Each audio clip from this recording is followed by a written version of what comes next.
La famille karande na prometa kibino lelo tokoyoka ba audio ya famille penza ya famille ya mama na biso Aksa Olangi. Affaire Kevin Kaseya na sir bato babande kolanda likambo yango dès le début tozo mema yango ti na suka. Alors Africa na Motema TV elobaki tokoyela bino ba parti ya likambo pona kobimisa vraiment mabe ya Kevin, pona kobimisa impolitesse ya Kevin na misu ya batu. Aksa Olangi azalaki pressé ya kokende kobala mobali oyo azalaki bongo mobali ya vie na ete. Alors ndenge makambu ebandi prophétie ya apôtre Rola Dalo jusqu'à ce que ekokokisama. Toloba kaka boye muta koyoko prophétiser pona yo pasteur prophète bakoyi kopesa yo prophétie mais yeba ke prophétie ezalaka te bapesi yo lelo pe salami lelo. Bota la prophétie oyo apôtre Rola Dalo apesaka bango avant libala na bango. Apôtre Rola Dalo abengaka Aksa na téléphone apesaka ye prophétie wana mais Aksa Olangi ayokaka te prophétie wana eye kolanda bango lisusu jour ya libala na bango. Jour ya libala na bango apôtre Rola Dalo alobaki prophétie wana na misu ya batu nyonso na église mais Aksa Olangi ayokaki kaka te. Alors la famille eza ya koyinda kaka nde nalobaki opesi mbwa boyi. Ngana koloba mingi te na prometaki bino lelo na otela bino ba audio ya famille tolanda famille ya papa e ya nani ya mama Aksa Olangi baya pena na explication na bango na likambo oyo. Nalobaki na bino soki mama Olangi azalaki na bomoi mama Olangi alingaki jamais a permettre ba biloko mususu o ezoleka lelo na église ya CFMC. Alors Kevin Kaseya azana ye aventurier ndenge kaka maloba ezolobama mwasi ya liboso lesogo ezalaki pe kaka boye biso basi pe tofongolaka penza matoi na biso muto atiki mwasi na ye ya liboso tia ye kobala yo azana ona mwasi na ye wana aye kobala yo après aye koboya mwasi na ye obriser foyer ya batu. Est-ce que yo kanisi foyer na onde kozala bien? Aksa Olangi aza innocente ya makambu nyonso o ezokomela ye mais moyen aya koloba ezate pourquoi makambu déjà ekomi esi ekomeli ye aza na choix te. Alors la famille sans plus tarder quand vient alobaki na koumela ngai te ngana ozana ngana maloba ebele te ya kolobela bino nazotiela bino ndeko ya mama Osho ndeko ya mama Osho ndeko ya mama Olangi ako expliquer boyoka pe toyoka pe nanu famille na bango toyoka pe nanu makambo yango eza nini po toyoki pe par-ci par-là toyoki pe belé. Alors kaka nde la prometa bino lelo penza tokoyoka famille tokoyoka nanu Kevin Kaseya azalaki nani. Aksa aboya ba prophétie ba pese bomonika muto soki so lingi na mobali na yo ata batu bazoloba ata ba pesi yo conseil so si bokei donde bazaki bongo Aksa Olangi kendaki déjà avant mariage. Alors ndenge si kendaki bongo moye ayoka conseil ya batu ezate et puis ba nungu ekobima keno Aksa Olangi abalaki na zemi. Abalaki na zemi na si lobi boyoka ki likambo bana totiela bino mambo bana ba SS bimi kuna eza pena pasi mingi eza pena pasi mingi. La famille abonnez-vous sur Zambala Liboso coach en tout cas tielanga abonnement emelenga vidéo ou s'abonner commenter tia commentaire à bien et puis tant vous s'abonner activer cloche de notification pour ceux qui toye lisusu na ba nouvelle aboye o yamba yango esika nyonso okozala. Voilà video yango nazoluka yango natiela bino tolanda bana basi il faut kozalaka na bokebi libala on se marie pour toute la vie soko bali bien te pour na vie na mobimba on se marie pour toute la vie tant to balaka toyebaka nani oyo ozobala bozi anayo kisabino audio wana. Maman Elisabeth, maman Elisabeth, maman Langa Baza, ma mère amie. Maman Elisabeth Osho, wana maman oyo yebiye. Mais na yebiye zotant nangati. OK. Donc problème au auto bimana na barizo awa, ça fait 15 jours en arrière. Mais ne vous en faites pas que nous ndenge toza boyé. Ponga naza yaya mkolo sur Rachel. Na benga kaye déjà. Rachel, c'est AXA, hein? Yo sonde toza bwe to benga kaye to benga mato. To benga Bonjour. avec déjà mato. Bonne santé. Oh, Une excellente amie. allô maman. Oui, non, pas maman. Donc to benga déjà matoi. Biso boyebi baleki na biso bazala kaka tokopesa mutu conseil te bayokaka baya nde toza te. Mais de toute façon to benda déjà leki na biso matoi. Et de toute façon tozo surveiller ye mobile yango. Toki kaka eloko asali foin à dégager pe aksa pe akokipe ko divorcer. Donc ne vous en faites pas. Maman Nathalie, oui, ça tombe bien, maman. Ce qui me dit bateau dans Libanda, moi je me présente dans la JCC, c'est pas la peine. Ce qui me dit bateau dans Libanda, on a la peine, il y a Koyoka, Makambo, Axe, Azo vivre dans le mobile, le la Kevin, ça fait mal. On a dit ni binoté. Beaucoup de choses il faut dire, il y a compris. En fait, on gagne la fin de la France. Et ma cousine a bisonné Bazaka Bayaka, Bazongak. Et biso tout ça la possibilité que toi et tout place à Zaraki Kuna. Mais quand elle s'est mariée avec lui, nous on a cherché, on a laissé la fille faire ce qu'elle voulait faire. Maintenant des tout au moins la conséquence. RKK et comme à Bongoti Togoto Tchaye devant les fêtes accomplies. Effectivement, même moi, ma tante m'a donné à orienter surtout Zouamiba, il m'a conseillé surtout à maman Elisabeth Apessabiso. Ah, les longs de tous au moins la réalité à ma cam. Mais avant, on ne pouvait pas voir ça. Alors nous, fortement, les propres nièces de maman, et bon, Bananemoko. Mais ne vous en faites pas, aussi,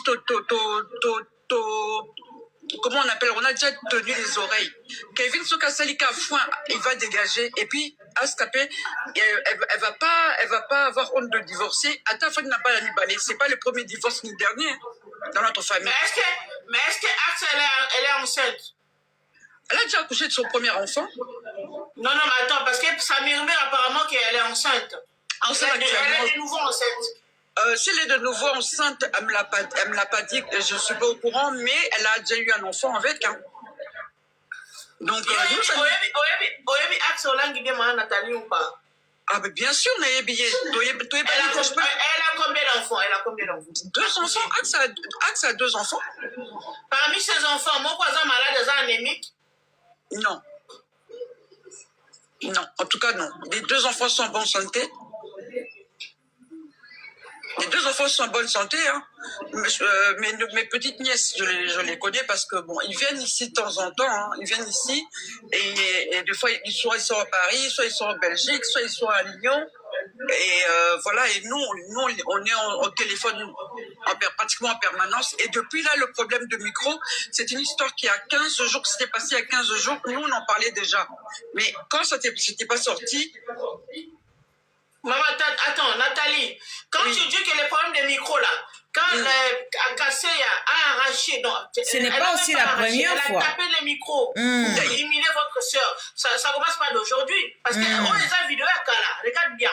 Mais oui, c'est voilà, il a l'habitude de faire ça. C'est pour ça que nous quand on l'a, je vais vous dire ce qui est, je vous dis des choses internes. Nous on a Tobenda qui est qui a biso matoi. Ça qui est que quoi qu'il arrive, à Talobia au divorce, il ne faut pas qu'elle reste souffrir dans un mariage. Si elle n'est pas heureuse, elle peut être capable de casser ce mariage et de rester avec ses enfants. C'est pas le premier ni le deux de l'année dernière.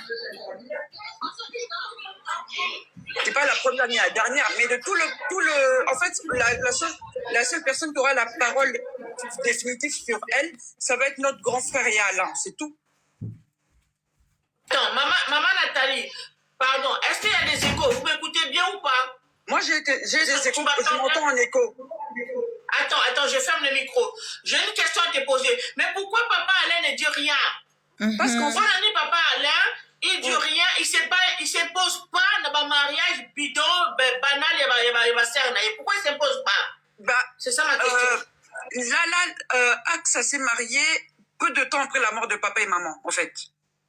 si vous remarquez bien, Axa s'est marié peu de temps avant la mort de papa et de maman du moins. Ce qui fait que dans la nostalgie, dans les choses de si on aimez la vidéo, ça devient ainsi, ça devient là, oh tu combats contre moi. En fait, c'est un héritage lourd, hein, l'héritage que les 7 enfants de maman ont. Hein. Les enfants de maman, c'est un héritage lourd. Ce qui fait que chacun d'eux a une place dans chaque travail de ce ministère. Ce qui fait que si quelqu'un fait quelque chose ou comment dire dit à l'autre de pas faire, c'est encore mal vu. Ce qui fait que là actuellement, elle va voir avec Alain et avec Virginie et plus nous, parce que nous on laisse pas tomber les choses. Hein. Nous dès qu'on voit les choses ici en Europe, on entend, on prend le téléphone, on appelle et les choses se font quoi. Mais là, les enfants sont grands, on peut plus interdire personne. Cassé, elle va partir comme il est venu. Hein. Il va partir comme il est venu. Vous en faites pas. Regarde mon autre sœur. Elle est restée, je sais pas, plus de 5-6 ans sans mari. Elle avait ses enfants. Hein, que à la prière. Attends.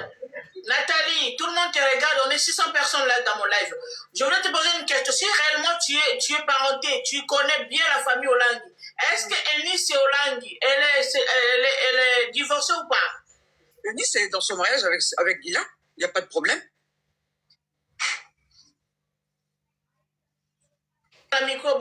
Si vous avez des questions, Eunice, elle est dans son mariage, elle n'a pas divorcé, il n'y a pas de souci, il n'y a pas de problème. Maman Bonheur, je peux parler vite fait. Moi, je vous quitte alors, du coup, maman. Vous pouvez me déposer alors. Attends, Nathalie, avant de quitter, on va rassurer Bissot quand même que ça parle, ça chichote que Axa Olangui n'est pas heureuse avec Kevin Kasseya. De toute façon, nous l'acte qui a été posé devant cette vidéo-là ne nous a pas plu. Nous qui sommes des gens en Europe ici. Donc, ce qui fait que nous, moi, quand j'ai vu ça, parce que moi, j'ai vu ça il n'y a pas si longtemps que ça, parce que je ne suis pas trop sur les réseaux. Même, en fait, la personne sur qui je donne mon avis beaucoup, c'est chez toi, en fait. Quand j'ai vu ça sur Facebook, j'ai téléphoné à ma petite sœur. J'ai dit, mais c'est quoi qu'on entend là? Et au même moment, mes petites sœurs qui sont à Toulouse l'ont dit aussi, et nous on s'est dit aussi que on le surveille bien. Et mes autres cousines qui sont à Kinshasa le surveillent bien aussi. Donc pour l'instant, il est sur la ligne de mire. Ok. Benganae. Faites là, parce que on verra pas maman blanche, ça a comme le maman blanche. Non, ça arrivera pas jusque là. Voilà, si on fait ça, ce n'est pas pour la dénigrer, on comprend bien parce que voilà, c'est une sensibilisation. Oui, tout à fait. Non, en fait, ça arrivera pas. Dada, zena tunena question pour na makambo Eunice. Makambo ya sœur Sandra, famille ya mobali ne mutu bayaki nango, mais batu bandima kiteti na suka vérité ekobima. Voilà. Makambo ya Eunice, batu balobi yango eza famille ya mobali. Ya Eunice na Belgique. Depuis mars 2025, Eunice na mobali ne bazara les sosuti. Oui, mais maman, vous savez comment ça se passe? Kasi yango na lobi te, yo lobi te. Oyo na oloba eza matière, bapesaka matière.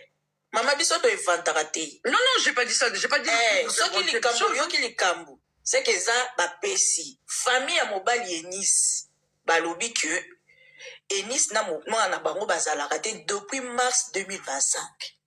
Yango Eunice apibiaka ba photo ya sika lisusu te na Instagram na ye bokota na ba compte na ye bokokuta ba photo ya sika ezara lisusu te parce que Eunice elle porte plus l'alliance. Ah, bah alors c'est ma petite. Bon, moi, vous me dites, de toute façon, ce soir. C'est pour ça que je dis, moi, ce soir, il y a beaucoup à l'élo. C'est dimanche, il y a l'adoration. Lundi, il y a encore des manifestations. Moi, mardi, je prends mon téléphone, j'appelle la petite au téléphone, son téléphone propre. Donc, en général, quand il y a une histoire comme ça, mes petites sœurs qui l'entendent me le disent aussi. Moi, si je l'entends, on se le dit. Mais Eunice, jusqu'à là, parce que encore ils m'ont souhaité joyeuse fête dernièrement, il y a pas si longtemps que ça, c'est Yaya, bonne année, tout ça, mais il n'y a pas eu c'est vrai qu'on n'a pas parlé des maris ou des mariages ou quoi. On parle souvent de nous, des fêtes, des machins, comment ça s'est passé, quand vous allez venir, quand est-ce que vous allez partir, et comment vont les commerces. Mais je vais appeler. Et ça, je vais le savoir. D'accord, ma belle. Parce que moi j'ai pas eu d'informations comme quoi ils étaient séparés, parce que moi, ils m'ont souhaité les fêtes comme d'habitude, comme chaque année, qu'on a l'habitude de le faire au téléphone, en famille, via Skype, où on se voit, quoi. Mais moi, je vais appeler parce que quand une personne le dit, ça va. Quand ça vient 2 ou 3 personnes, là, on commence à s'inquiéter, quoi. Et moi, je ne peux pas vous confirmer que c'est faux ou que c'est vrai, mais ce qu'il y a dans le truc de Kevin, là, Kevin, on le surveille comme l'eau sur le feu. S'il y a un hic, il va dégager. Ne vous en faites pas, on laissera pas que ça dans les mains de quelqu'un de narcissique comme ça, ou qui se prend pour qui il est, quoi. Parce que c'est pas lui qui a la parole à prêcher, c'est sa femme qui prêche. Et c'est attends, maman Nathalie, tout à l'heure tu as dit que ce n'est pas lui qui prêche, c'est sa femme qui prêche. Moi je pense que c'est qui vous a imposé Kevin dans votre famille là? C'est sa femme ou c'est sa femme? C'est AXA. Il vous a convaincu à quoi? En fait, parce que nous on a entendu que AXA Hollande elle s'est épousée tout seul. Non. C'est elle qui a tout dépensé. Non, comment ça s'est passé? Maintenant, de toute façon, on va pas se mentir. Quand la femme a beaucoup plus d'argent que l'homme, on connaît pas le fond de sa poche. Hein, quand il est venu épouser ma cousine. Mais nous, on sait que ils se sont vus en Afrique du Sud, ils se sont aimés, et comme ci, comme ça, et vu ce qu'ils faisaient, il était médecin, Axa aussi avait fait des études de médecine, donc ils se sont aimés comme ça. Tu vois, et puis effectivement, ce qu'il disait concernant mon oncle, Papa Lang, c'est quelqu'un qui a fait des études, et même à nous perso, et même notre père, il nous souhaitait tous de faire, d'être avec des gens qui ont fait des études, qui ont été loin, qui sont intelligents, tout ça.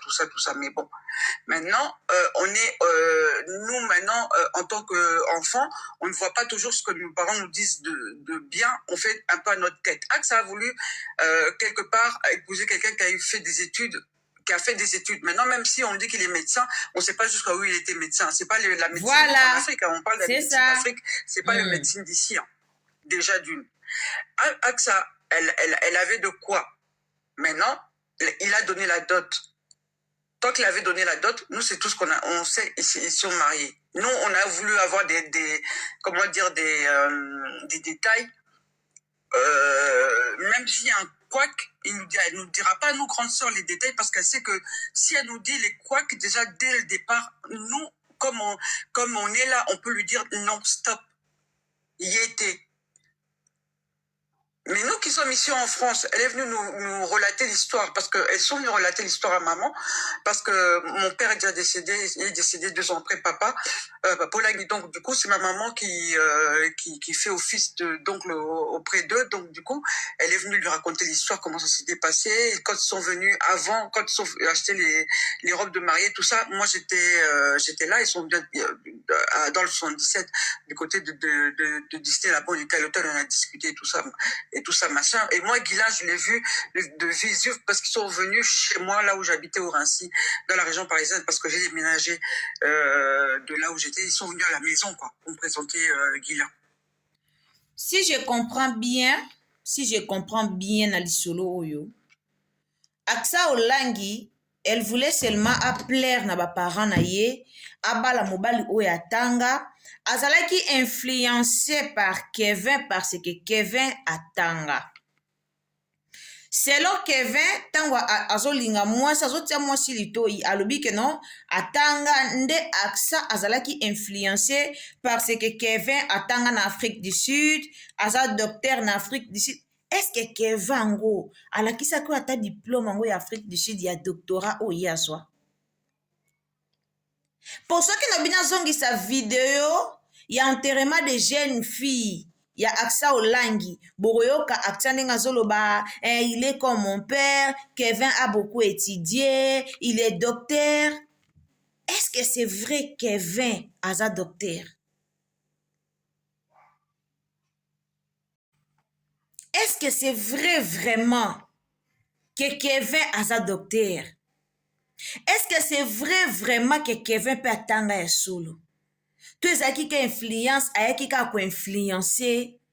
koinfluencer kaka Axa Olangi. Bana batambongo pe air moko bobalaka na pressé te. On se marie pas parce que oyoki muninga bali. On se marie pas parce que oyoki camarade ya bali. On se marie pas parce que papa a dit ceci, cela. Tala lelo. Soki famille ba confirmer likambo yo. C'est parce que biso mokoto. Muta oloba na biso eloko azate biso moto mona na réseaux sociaux. Keva botolaki Axa micro te, mais apepulaki micro ekweya na se. Na première vidéo, abotolaki Axa micro. Mais na deuxième vidéo, apepulaki pena micro, abouaki penza micro ekweya na se. C'est quel genre de comportement? C'est quel genre de comportement? Soki makambo wana bimaki na réseaux sociaux te, peut-être tolinga to découvrir vérité te. Et monsieur Zanzambe ka linga makambo ngo bima na réseaux sociaux pour to découvrir vérité. Leo to découvrir vérité ke banyoko la nani Axa liba lezo simba te avandi kaka patati patata. Obimano te. Obimano te. Omi vandisika parce que batu bayebaki yo bali. Soki okufi. Mama Blanche akufa victime kaka boye. Mama Blanche akufa kenda kopola kufa ya ofele famille na basala perte.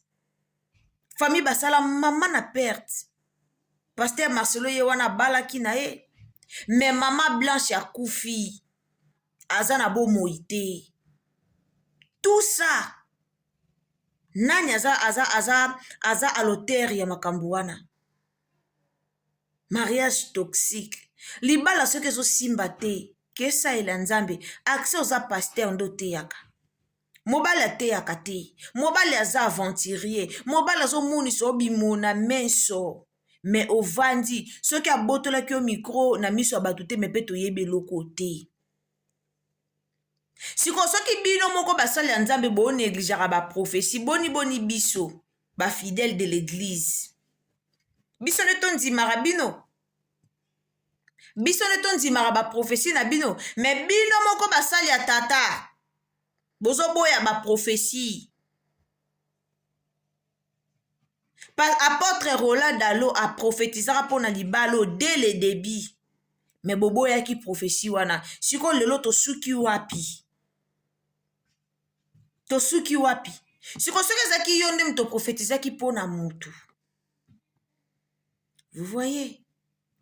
Mama Axa, ndeko Axa Olangi, soki libala ezo simba te, bima na libala. Ozana na bana mibale, e ana batu musu bana bana kuta bota 4, 5, 6, 7, libala esimbi ta 20 na ye.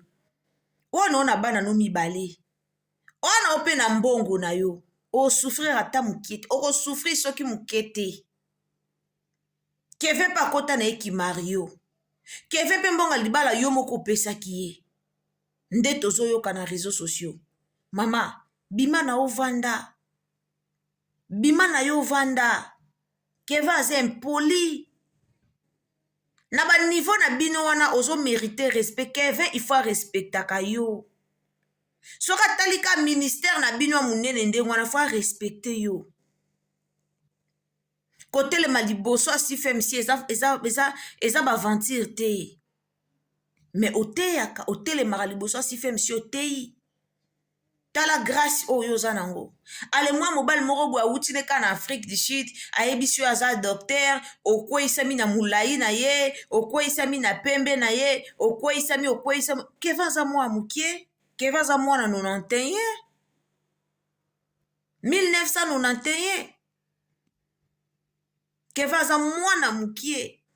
Aksa toyoka ki lobi a ceux qui mwana so ya 82 so 81. Okweisa bino na mulai ya Kevin, okweisa bino na pemba ya Kevin, okweisa bino na ba français na ye ba anglais ayela kiyo, okweisa mi. Toyoki awa aksa balaki deja na zemi. Trop tard na vie ezalaka te. Soki esimbi te okati chemin otiki na yo. Nzamba yebi pourquoi permetaki bokutana na Kevin. Boboti bana mibale oui. Katatika. Na place okufa na libala to lela onde to lelaki mama Blanche. Katatika. Tala lelo famille mama Blanche nde eza négligé. Famille mama Blanche eza négligé na famille na mobali na pasteur Marcelo. Famille mama Blanche même bana bazaka même na assez ya bana te. Donc ba perdra ndeko na bango, ba perdra na bana na bango. Baza na droit ya bana te, bana droit ya obenga bana te, bana droit ya omona bana te, bana droit ya osimba bana te. To monaka mama Esther mwasi ya pasteur Marcelo to monaka ndenga zo vandaka na tabiri, ndenga zo sakana na tabiri, mais soko tali tabiri ne longi omona ke mwano aza hérité. Aksa lelo so oza na bomoi te ezala ba Eunice Olangi bandeko no wana baketi ya Olangi bozala pour bana na bango. Ndeko ata bobotami mama moko tata moko aobokola mwana okoleka yo moko te. Soki yo oza na bomoi te yebake ndeko no wana akoza na motema malamu ya obokola mwana me ntango wana mobali na ye ape na bana na ye comportement ya bana na ye eza comportement ya mwana no te.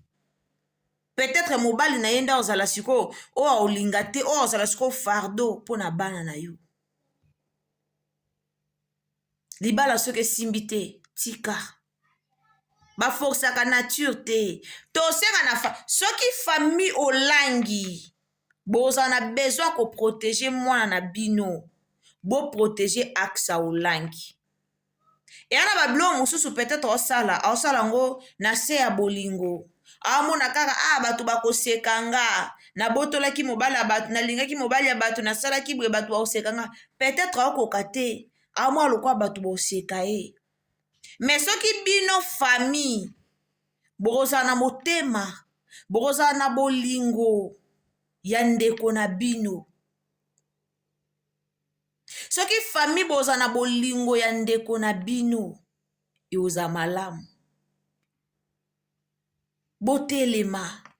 Tangu ndeko na bino azana na bomoi. Botelema. Bozela te koma trop tard. Bozela te ekoma trop tard.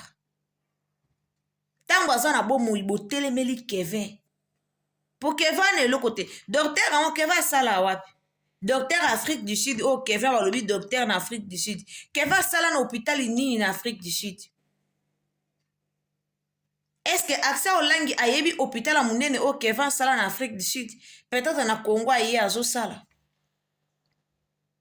Asala wapi ye docteur Kevin go. O azo manipuler motema ya musala nzambe boye. Asala wapi? Eza mawa mingi alors message na ele bino kande na prometa ki bino lelo na royela bino vraiment message ya famille ya mama na biso Aksa Olangi na si bo uti koyoka o uti koloba wana ndeko na ye ya famille donc cousine na ye boyoki ye ndenge alobi a expliquer nyonso donc eza nango ya kobomba te eza nango te ke o famille yebi te makambo ezoleka même famille bango moko bayebi lolenge beau-frère na bango azoniokola mwana na bango. Alors famille pe ezozwa ba mesure. Soki Kevin ko continuer libala na Aksa Olangi ekozala te. Soki Kevin ko continuer en ce moment là grand frère yemoko akoya a otelemele yango libala ekozala te na mama na biso na Kevin kase ya po tango babotola ki e micro to mona ki penza elongi ya tristesse liboso ya mama na biso Aksa Olangi. Alors beaucoup de courage la sœur Axa Olangi, beaucoup de courage. Nzamba lola pambola pe abatela yo apesa o makasi surtout ya ko passer na ba épreuve o na ebete na réseaux sociaux bato ebele ba oya ba ofinga yo bato ebele misu ba opesa conseil ya malamu misu pe ba ofinga yo, ça se passe toujours comme ça. Alors la famille, abonnez-vous, activez cloche à notification. Si c'est la première fois que vous visitez Biso, quand vous abonnez, activez la cloche des notifications. Alors aimez vidéo, partagez partout pour que information ya famille etambola vraiment partout. Nzamba lola pambola bino tokutani lobi. Bye.